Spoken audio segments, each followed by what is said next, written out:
아침 말씀. 오늘 본문 말씀은 고린도전서 14장 13절에서 25절입니다.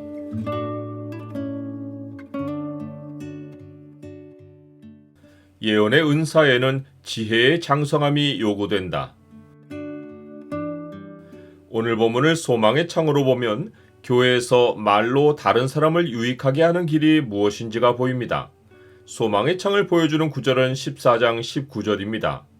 그러나 교회에서 내가 남을 가르치기 위하여 깨달은 마음으로 5마디 말을 하는 것이 1만마디 방언으로 말하는 것보다 나으니라.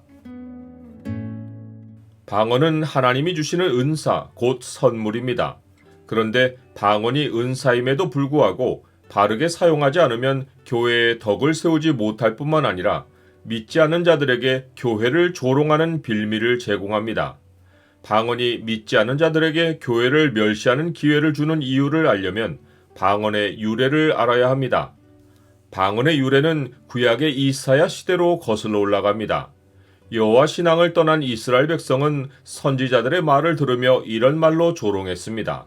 그가 누구에게 지식을 가르치며 누구에게 도를 전하여 깨닫게 하려는가? 젖떨어져 품을 떠난 자들에게 하려는가?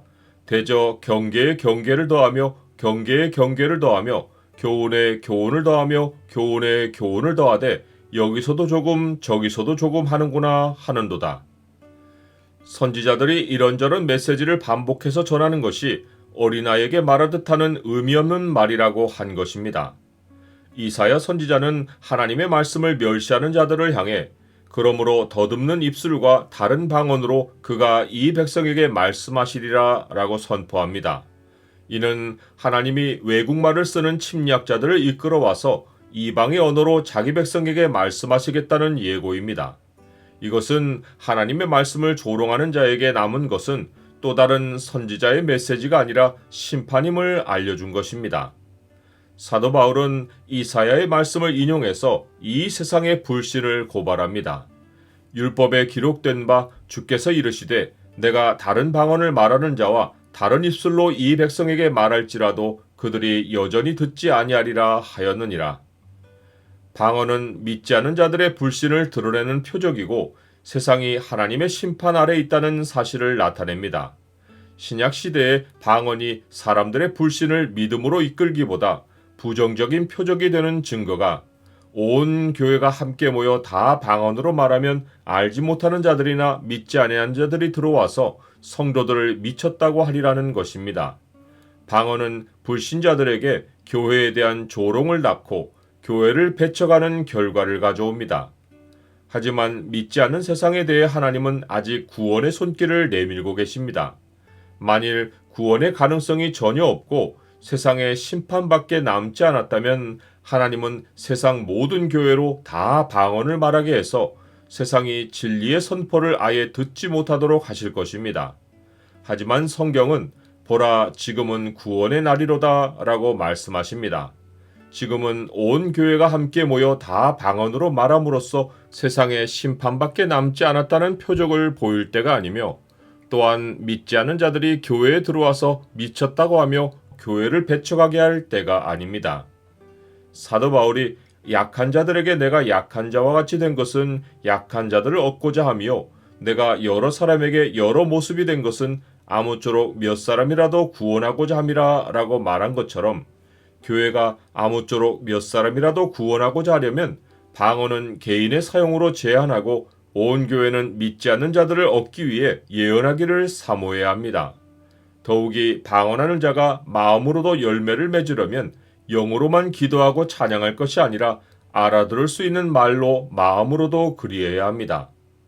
앞에서 설명했듯이 예언은 장래일을 말하는 속성만 아니라 사람에게 하나님의 말씀으로 덕을 세우고 권면하고 위로하는 속성을 가지기에 어떤 성도라도 하나님의 말씀을 분별하고 깨달으면 얼마든지 하나님의 약속으로 서로를 세워주고 용기를 주고 위로할 수 있습니다. 나의 말을 듣는 믿지 않는 상대방에게 하나님의 말씀을 전달하여 그가 경청하는 중에 마음의 책망을 느끼고 말씀의 판단을 받아 생각 속에 숨은 일이 드러나서 엎드려 하나님께 경배하며 하나님이 참으로 교회에 계시는 것을 인정하면 이것이 예언으로 말미암는 결과입니다.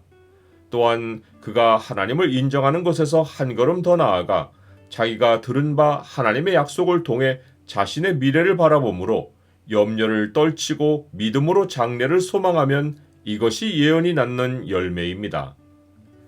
나는 어떤 이유로 예언하기를 사모합니까? 하나님의 말씀으로 다른 사람을 가르치고 세워주기를 사모하는 성도이면 하나님은 예언을 선물로 주십니다. 특별히 목사나 교사는 사람을 세우고 권하고 위로하는 예언의 속성을 회중에게 행사하는 직분을 받았기에 더더욱 하나님 말씀을 분별하고 깨닫기를 힘써야 합니다. 지혜에 장성한 사람이 되는 것은 예언의 은사를 사모하는 자에게 필연적인 요구사항입니다. 교회에서 내가 남을 가르치기 위하여 깨달은 마음으로 5마디 말을 하는 것이 1만마디 방언으로 말하는 것보다 나으니라.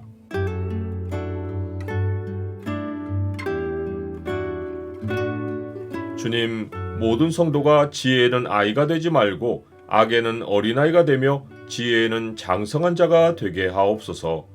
우리 교회가 예언의 은사로 충만하여 믿지 않는 자들이 들어와서 주의 말씀으로 자신을 돌아보고 주를 인정하게 하옵소서. 예수 그리스도 이름으로 기도드립니다. 아멘.